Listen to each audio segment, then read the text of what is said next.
Bismillahirrahmanirrahim. Cek lagi yang lain, ada nggak yang diriwayatkan oleh orang tidak bermasalah. Nanti ditempatkan di bab apa? Ini turun status dari sahih ke dhaif, dhaifnya dipecah lagi, dhaifnya dikit nih, dikit aja. Nggak memengaruhi kualitas informasi karena ada penguatnya, turun dikit. Tempatkannya di mana? Ditempatkan. Oh, ini nggak boleh dipakai di bab akidah, ini nggak bisa dipakai di bab ibadah, harus sempurna 100% orangnya benar, sanadnya tersambung. Tapi kalau bagus informasinya, lemah dari periwayat, tapi masih ada penguat, fadhail boleh. Dalam amalan-amalan keutamaan biasa boleh, akhlak boleh. Nah, jadi jangan disimpulkan kalau dhaif jangan diambil, nggak begitu. Nah, itu belum belajar namanya. Halo? Gitu ya? Nah, itu begitu, jangan dikit-dikit dhaif, dhaif. Nah, pecimu dhaif tuh. Lemah pecinya gitu. Nah, gitu gambarannya tuh, ya. Nah, nanti terkait niat ini kita bacakan. Innamal a'malu innama adatul hasri li hasril hukmi 'alal madluli. Innama itu adat hasar membatasi hukum untuk membatasi hukum pada yang ditunjukkan dalam informasi itu. Al-a'malu jam'u amalin, jamak dari kata amal, artinya menunjuk pada perbuatan. Apa bedanya? Mal farqu bainal amali wal fi'li? Ada amal, ada fa'al. Apa bedanya? Bedanya Ustadz, kalau amalun pakai ain, mim dan lam, fa'alun pakai fa'in dan lam. Betul. Nanti ada kitab yang suka baca kitab namanya Al-Furuq Al-Lughawiyah karangan Abu Hilal Al-Askari, untuk membedakan kata-kata yang kelihatan maknanya mirip tapi sebetulnya ada penekanan di balik makna. Kalau amal itu pekerjaan yang akan dievaluasi, dikoreksi dan dipertanggungjawabkan. Bahasa agamanya singkatnya dihisab. Pakai amal. Jelas?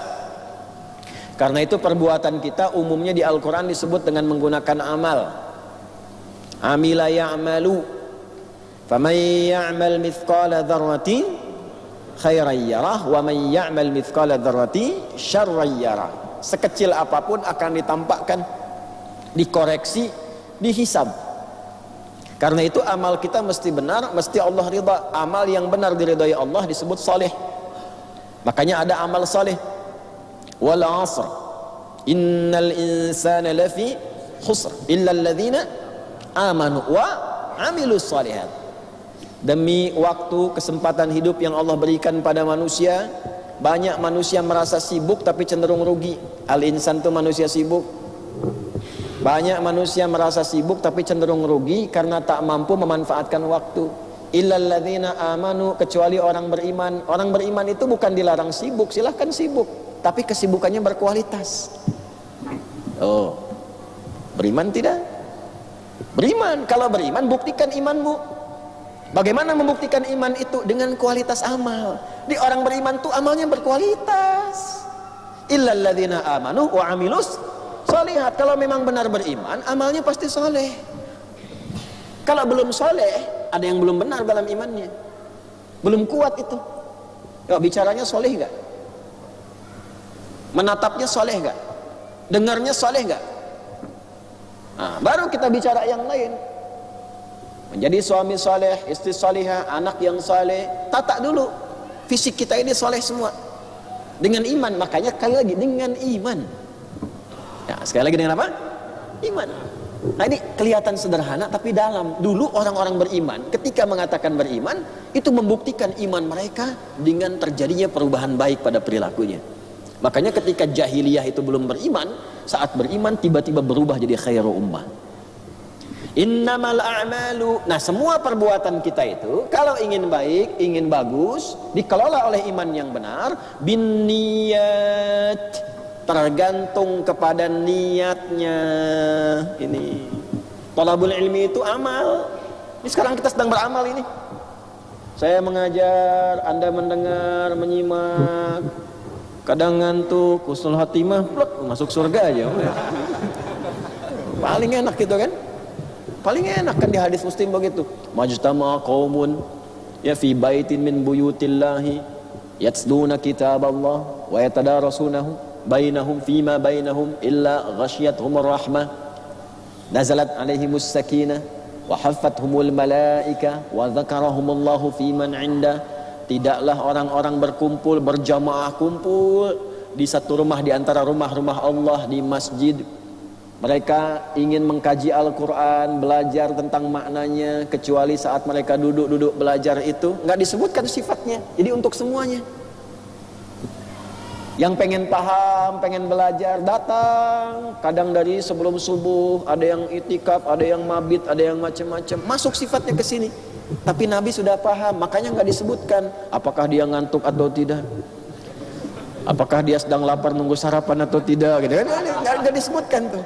Umum sifatnya. Begitu masuk, ghasyiyat rahmah. Dia berpeluang dapat rahmat Allah. Makanya masuk pintunya, Allahumma ftahli abwaaba rahmatik.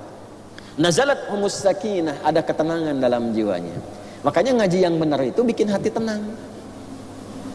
Tapi tenang dengan cara yang benar ya. Jangan abis ngaji, saat ngaji tenang, abis ngaji mencela. Nah itu ada yang salah di hatinya, kalbunya rusak. Wa haffathumul malaika, malaikat itu ngisi, berkerumun.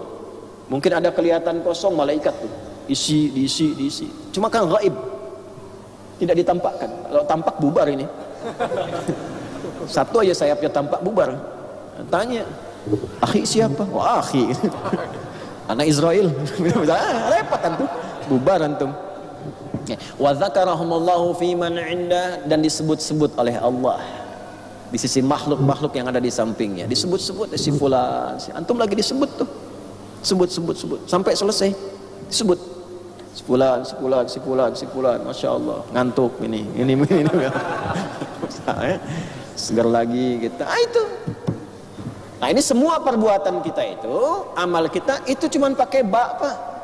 Cuma ba ini kalau kita ngaji ada 14 fungsinya. Kitab lagi kitab Mughnil Labib an Kutubil A'arib, karya Ibnu Hisham Al-Ansari. Mughnil Labib an Kutubil A'arib itu mengulas makna setiap huruf dari alif sampai ya. Jadi ngaji kita enak kalau begini dia. Saya ikut sunnahnya para ulama dalam thalabul ilmi. Jadi para ulama itu memulai kajian di bahasa dulu. Mendalami bukan supaya bisa bahasa Arab, kalau itu gampang. Supaya paham ilmunya, nahwunya, sharafnya, balaghahnya, arudnya, syairnya, qasidahnya, adabnya dan sebagainya dikumpulkan jadi satu untuk memahami nas. Itu kalau sudah sedikit aja kita dapat paham itu, cara ngajinya beda, Pak, Bu. Indah gitu. Nah, bak di sini itu dari 14 hukum kalau diterapkan dalam sekali. Ada sababiyah. Nih kalau pakai sababiyah ya. Innamal a'malu binniyat, orang-orang itu beraktivitas karena sebab niatnya. Kalau pekerjaannya buruk, sebab niatnya itu buruk. Kalau pekerjaannya baik, sebab niatnya baik. Kalau dapat ilmu yang bagus, karena sebab niatnya memang bagus. Kalau dapat ilmunya sedikit, karena sebab niatnya nggak bagus juga. Bisa lil ghayah, bisa lil musahabah, bisa lil ilsaq. Nah, jadi semua kegiatan kita itu betul-betul bergantung kepada isi hati ini, niat ini. Kalau niat salah ini keliru nanti. Sebabnya di sini. Innamal a'malu binniyat. Karena itu Syekh Hasim mengatakan, an yuhsinan niyata. Orang kalau belajar mau nuntut ilmu, kalau mau benar, perbaiki niatnya yang benar. Karena semua sebab perilaku kita, dasar ilmu itu di sini nanti. Niatnya. Jadi kalau habis belajar pada bertengkar, ini salah ini. Niatnya salah. Kan kalau benar itu outputnya cuma 2. Nah, tolong dicek ini ya. Belajar itu kalau benar hasilnya cuma 2. Yang pokok. Nanti di surat Al-Mujadalah ayat 11 itu. Yarfa'illahu alladhina amanu minkum walladhina utul ilma darajat. 2. 1, imannya menguat. Kalau imannya menguat, amal solehnya tambah. Jadi antum kalau ngajinya benar, imannya makin kuat, amal solehnya meningkat, makin senang sholat, makin senang belajar agama, makin cinta Rasulullah, makin banyak sholawat, ya, itu naik imannya. Yang kedua, ilmunya bertambah, jadi cahaya ke akal, ilmu nambah. Kalau ilmu nambah, hikmah turun. Kalau hikmah turun, kebijakan keluar. Hikmah itu dipakai dalam dakwah, dalam diskusi, dalam menemani kehidupan berkeluarga. Kalau pakai hikmah, mau'izah hasanah itu gampang, kalau jidal pasti ahsan. Itu yang dimaksud Quran surah An-Nahl surah 16 ayat 125. Ud'u ila sabili rabbika bil hikmah wal mau'izatil hasanah wajadilhum billati hiya ahsan. Ilmu nambah. Kayak tadi kan, Ustaz Zaki ngimamin subuh nggak pakai kunut, santai aja kita. Allah sami Allahu liman hamidah rabbana walakal hamd, turun. Ustaz Amir pakai kunut, Allahumma hdina fiman hadait, santai juga kita, amin. Wa afina fiman afait, amin. Wa tawallana fiman tawallait, amin. Amin. Kenapa? Karena ilmunya dapat dan dibimbing oleh hati yang bijak. Belajar, oh ini kalau pakai kunut dalilnya ini, jalurnya ke sini, kejadiannya begini, turun kemudian ayat begini. Ali Imran 128 itu turun mengajarkan doa-doa baik. Nabi mentalakikan doa kepada Al-Hasan, kepada Ibnu Umar, diajarkan doa Allahumma hdini fiman hadait wa afini fiman afait. Dipakai dalam kesempatan subuh, riwayat berbeda-beda. Ada yang mengatakan konsisten terus sampai meninggal Ibnu Umar itu dipakai itu. Ada yang mengatakan Nabi terus juga membaca doa itu. Tapi Nabi sholat di kesempatan yang lain dengan sahabat-sahabat awal tidak baca kunut itu. Beliau langsung kemudian i'tidal. Makanya Abu Bakar komen, saya sholat di belakang Nabi. Ada yang sholat temannya di belakang Umar, di belakang Uthman, di belakang Ali. Nabi nggak kunut. Dibacanya nanti disimpulkan, oh ketika ada kejadian beliau kunut disebut nazilah. Ulama ada kesimpulan. Kata Al-Imam Abu Hanifah, kalau saya nggak kunut, saya mengambil riwayat yang pertama saja. Kemudian kata Imam Malik, muridnya Imam Asy-Syafi'i, kalau kami kunut, ya, karena kalau Nabi ngajarkan itu pasti di dalamnya juga ada keutamaan. Ketika diajarkan tidak dilarang, artinya bisa dipraktekkan. Maka caranya dua. Imam Malik memilih riwayat pertama, kunutnya silent, tidak jahar, dan dilakukan sebelum rukuk di rakaat yang kedua. Lam yalid wa lam yulad wa lam yakul lahu kufuwan ahad. Rakaat kedua subuh sebelum turun, Allahumma hdini fiman hadait wa afini fiman afait, dan seterusnya. Tapi tidak jahar. Nah ini riwayat Maliki. Makanya kalau anda ke Libya, ke Tunisia, ya, kemudian nyebrang ke Italia dan sebagainya, mazhabnya Maliki. Maliki itu Imam Malik. Imam Malik itu imamnya Madinah, Darul Hijrah. Tinggal di Madinah, tumbuh di Madinah, besar di Madinah, jadi mufti di Madinah, imamnya orang Madinah, Darul Hijrah sampai meninggal. Imam Malik. Nah, muridnya Imam Syafi'i mengambil riwayat kedua supaya dipopulerkan. Selain riwayat pertama ada riwayat kedua, kunutnya jahar. Ba'da apa? Ba'da ruku'. Kemudian i'tidal. Setelah i'tidal di rakaat kedua, bacakan. Itu yang jahar dipimpin imam. Allahumma hdina fiman hadait wa afina fiman afait, tawallana fiman tawallait, dan seterusnya. Imam Ahmad, muridnya Imam Syafi'i, melihat, oh ini yang silent sudah sir, yang jahar sudah, yang belum populer apa? Nazilah. Belum populer nih. Ya kan? Oh, saya tidak pilih yang subuh, saya ingin pilih yang ada kalau ada kejadian besar, butuh doa mendalam di situ, kunut, bisa subuh, bisa maghrib, bisa isya, dan seterusnya. Jadi semua itu imam-imam memperkenalkan ini supaya tahu riwayat. Kita milih lewat jalur tuh dari situ.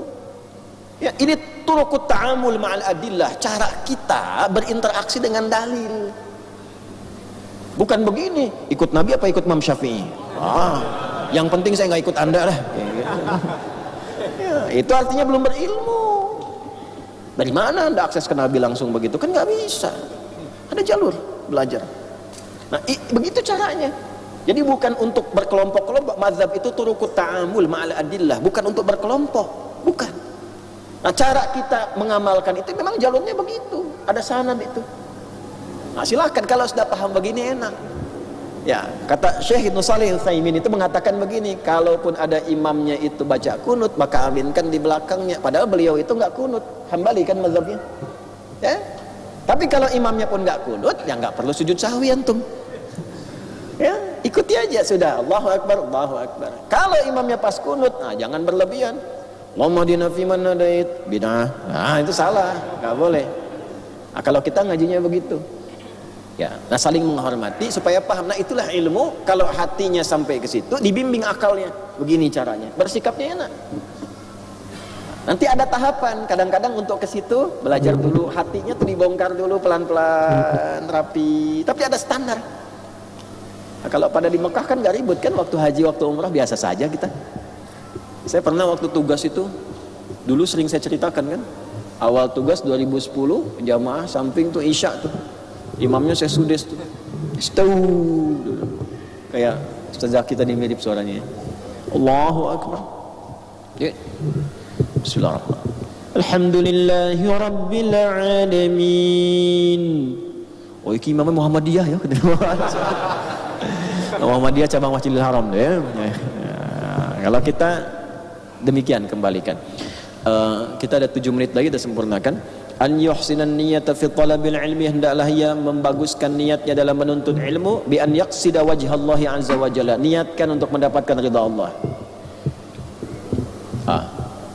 Niatnya karena apa ini datang sini? Allah sudah ngundang, masa niatnya karena ustaz? Saya kan nggak kenal Anda pada umumnya. Ini walaupun pakai sweaternya Uwah kan saya nggak tahu namanya siapa. Siapa namanya Mas? Nabil. Tahu artinya Nabil? Nabil tuh tahu nggak artinya? Nabil tuh orang ganteng yang cerdas dan punya visi. Nah, itu ya, insyaallah punya visi, visioner. Jadi kembali, Bapak Ibu sekalian, niatkan semua karena Allah. Merawat anak karena Allah. Kalau sudah karena Allah, nanti Allah yang jaga. Dalilnya mana Ustaz? Al-Quran. Surat apa? Ali Imran. Ayat berapa? 35 sampai berapa? 37. Idh qalat imra'atu Imran rabbi inni nadhartu laka ma fi batni muharraran fataqabbal minni. Ketika istrinya Imran mulai meniatkan anaknya yang sedang ia kandung, sejak dalam kandungan, ya Allah, aku niatkan anakku yang dikandung ini supaya jadi hamba yang taat kepadamu. Terima ya Allah niat saya ini. Terima nazar saya ini ya Allah. Engkau pasti mendengar doa hamba ini. Falamma wada'atha qalat rabbi inni wada'tuha untha. Ketika lahir perempuan, ya Allah, lahirnya perempuan. Wallahu a'lamu bima wada'at wa laysa dzakaru kal untha. Kamu jangan sedih, perempuan juga punya keistimewaan yang enggak dimiliki laki-laki. Wa inni sammaituha Maryam. Kalau begitu aku namai anak ini Maryam ya Allah. Kasih nama sesuai niat. Niat saya pengen anaknya anak taat, yang dekat dengan Allah, jauh dari maksiat. Di antara sifat yang mewakili itu untuk perempuan Maryam, yang terjaga, yang solehah, yang baik, Maryam. Makanya kasih nama anak itu sesuai dengan niat dan doa. Jangan aneh-aneh. Kasih nama anak apa cu? Dipanggilnya apa cu? Oh. Anak-anak sekarang saya lewat anak-anak manggil apa cu? Apa cu? Bingung juga apa itu. Orang suku Indian itu ya. Ini. Ya, anak sekarang saya. Jadi demikian. Wa inni sammaituha Maryam wa inni u'idzuha bika wa dzurriyyataha minasyaitonir rajim. Setelah itu berdoa minta perlindungan pada Allah, jaga anaknya, jangan kena pengaruh setan. Kenali pengaruh apa saja setan pada anak-anak kecil, pelajari fikih anak. Pelajari sahabat yang anak-anak siapa? Kan sahabat itu lengkap. Ada anak-anak, ada remaja, ada pemuda, ada orang dewasa, dari laki-laki dan perempuan. Itu sirahnya keluarin. Sirah itu bukan cerita, sirah itu jejak hidup yang diikutin. Gitu. Pengen pintar seperti Ibnu Abbas, pelajarin dari kecil gimana anak itu dididik. Diarahkan, sejak didoakan doanya apa. Kalau benar itu disiapkan dari awal, maka ayat 37-nya berfungsi. Fataqabbalaha rabbuha biqabulin hasanin wa ambataha nabatan hasana. Maka diterimalah ikhtiar orang tua itu oleh Allah. Ketika diterima, Allah lah yang merawat pertumbuhan anak itu, diperhatikan anak itu, bahkan rizkinya pun disiapkan oleh Allah. Orang tuanya nggak susah. Ibu kan tahu anak titipan Allah. Kenapa tidak ibu ajarkan dan tidak rawat sesuai kehendak Allah? Kalau sesuai kehendak yang menitipkan, langsung memberikan semua kemudahan. Jadi orang tua nggak capek rawat. Kullama dakhala 'alaiha Zakaria al-mihrab wa kaffalaha Zakaria, tetap dirawat. Ya. Fataqabbalaha rabbuha biqabulin hasanin wa ambataha nabatan hasana wa kaffalaha Zakaria. Tetap dirawat, tetap ada guru, Bu, Pak, sedang tumbuh, titipkan, cari sekolah yang baik. Siapa Zakaria itu? Orang cerdas, orang pintar yang soleh. cari sekolah yang sekolahnya guru-gurunya bukan cuma pintar tapi saleh. Ayo sekolah-sekolah Islam nih, sekolah-sekolah Islam nih, cek gurunya bersih nggak hatinya. Nanti kalau hatinya nggak bersih, anak-anaknya pasti rusak juga. Sekolah Islam tapi nggak kenal Islam. Bersih dulu hatinya, gurunya bersih. Apa niatnya tuh? Orang tua menyekolahkan anak ke sekolah Islam untuk mencari ridha Allah, gurunya mencari amplop. Ya nggak nyambung. Nanti kalau sudah begitu orang tuanya pun ikut-ikutan. Masa kurikulum sekolah yang ngatur orang tua? Kegiatannya mesti begini, study tournya mesti ke sini, ininya mesti begini. Begitu berangkat jilbabnya pada dibuka. Gimana? Ya kan nggak didekatkan sama Allah. Jadi kalau lahir kemudian alumni-alumninya kurang dekat sama Allah, padahal sekolahnya Islam, itu dihisab juga nanti tuh.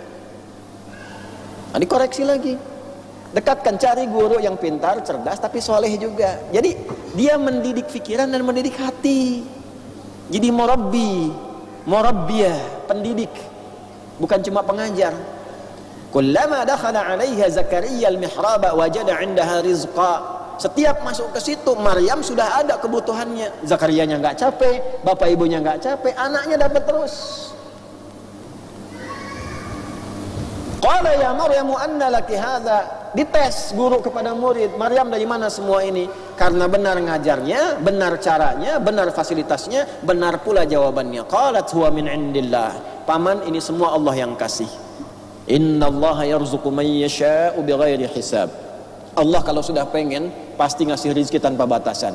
Gurunya mengajar karena Allah, tempatnya didekatkan dengan Allah, maka lahirlah murid yang dekat dengan Allah. Nggak capek, Pak. Nggak, saya berani bicara ini karena saya betul-betul mencintai Quran, meyakini Quran, membangun sekolah itu karena dasar kecintaan pada Quran. Itu pesantren, Pak.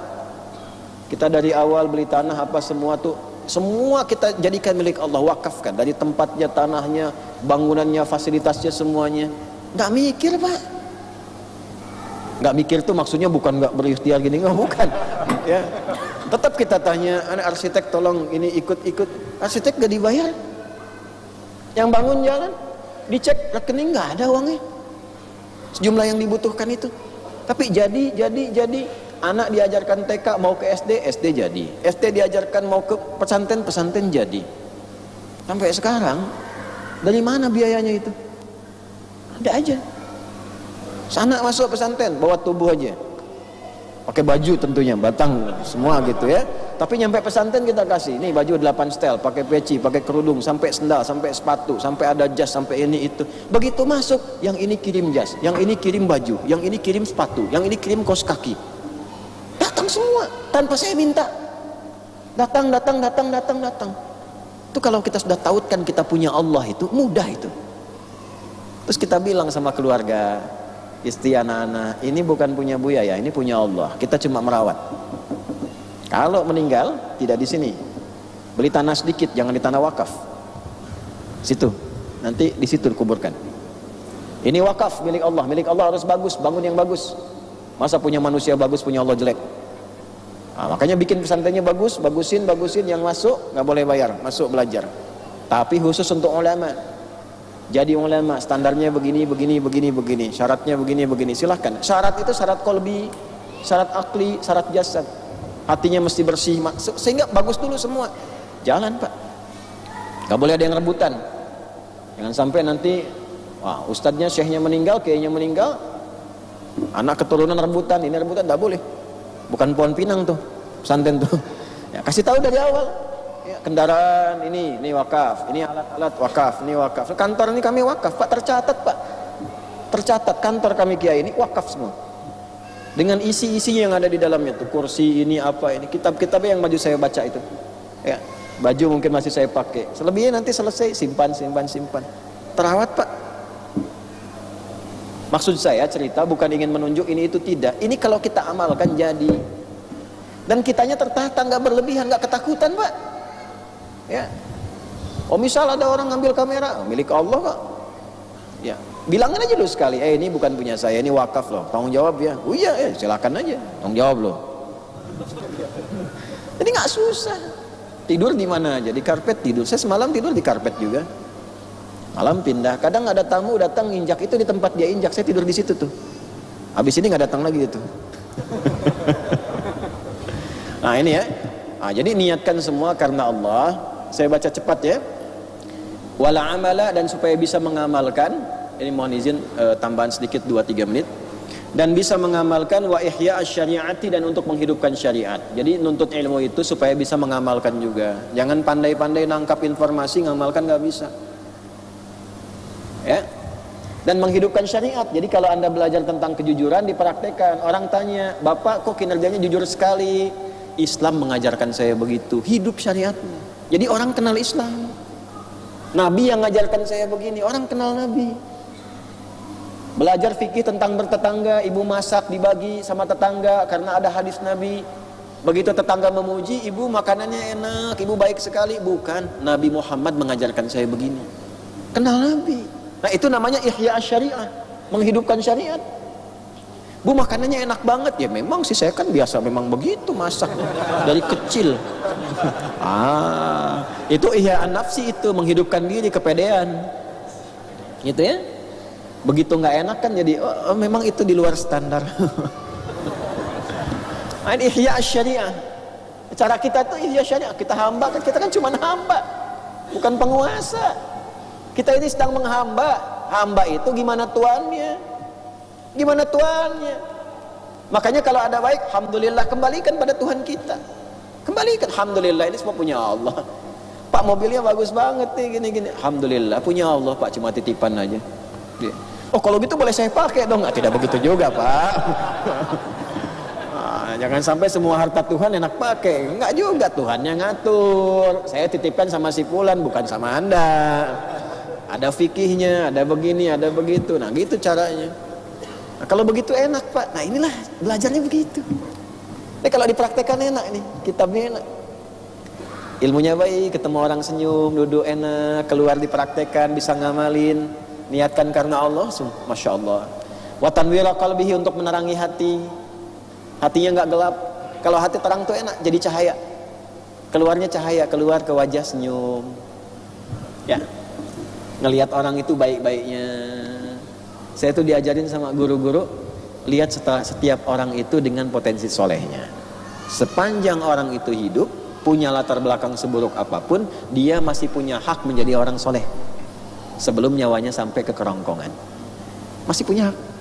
Dan hak itu kewajiban kita membantu dia supaya mendapatkan itu sampai titik akhirnya. Makanya Nabi Musa kan dituntun Allah untuk memenuhi haknya Firaun. Firaunnya aja nggak pengen. Sampai terakhir kan, sampai mau tenggelam, haknya masih dipenuhin tuh. Cuman karena nggak pengen ya begitu. Kita jangan ikutan. Ya. Nah jadi kalau lihat orang itu selalu ada kesempatan, selalu baik. Tapi terapkan hukum fikihnya juga dengan sifat yang baik. Jangan semua baik, hatinya bersih, tapi pikirannya juga kurang cerdas. Masuk bis, ada orang ngintip-ngintip dompet ibu-ibu, sudah tangannya begini. Yang berpikir baik aja. Tidak, itu copet namanya. Itu copet. Gitu. Cara mendidiknya dengan cara berbeda. Ada fikihnya, nanti ngaji lagi. Ya. Pulang keluar, motor hilang, berpikir baik aja. Enggak, lapor, cari dulu. Gitu. Ada fikihnya. Cuma setelah itu dipakai sifat-sifat kebaikannya. Ya. Terakhir, wa tahliyata batinihi wa taqarruba minallahi ta'ala. Kemudian menghiasi batinnya dan bertaqarrub supaya lebih dekat dengan Allah. Demikianlah kita belajar, tujuan akhirnya supaya terus mendekat kepada Allah. Kan nanti pulangnya kepada Allah. Inna lillahi wa inna ilaihi.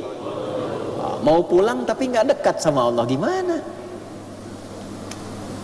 Antum mau kunjungi teman tuh, tapi nggak dekat sama teman, kan nggak enak datang.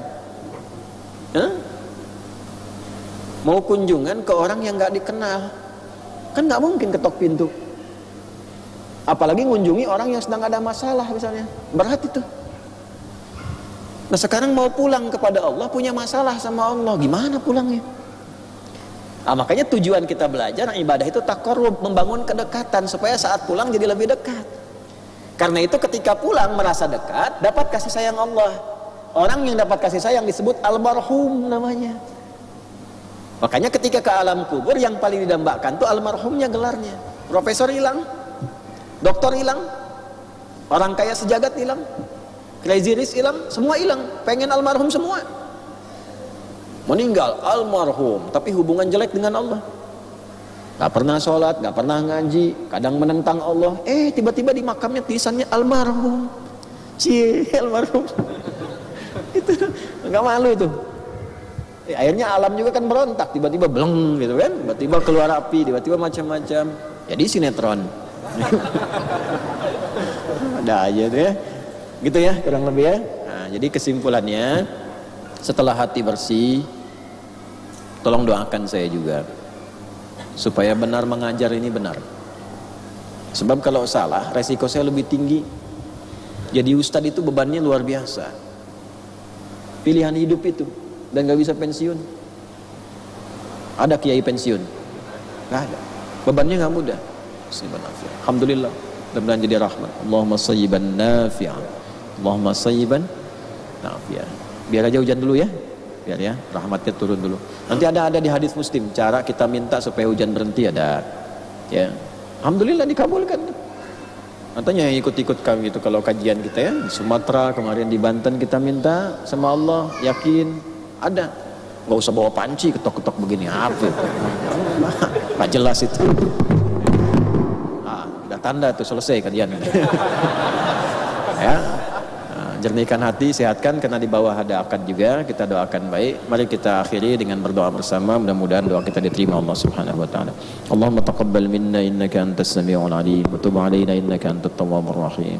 Allahumma ati anfusana taqwaha wa zakkiha anta khairu man zakkaha anta waliyuha wa maulaha wa nawwir qulubana ya Allah wa khallis niyatina fi talabil ilmi ya Allah litaqarrub ilaika ya arhamar rahimin. Rabbana atina fid dunya hasanah wa fil akhirati hasanah wa qina adzabannar. Wa sallallahu ala sayyidina Muhammad wa ala alihi wa sahbihi ajma'in wa akhiru da'wana subhanakallahumma rabbana wa bihamdika nashhadu an la ilaha illa anta nastaghfiruka wa natubu ilaik walhamdulillah.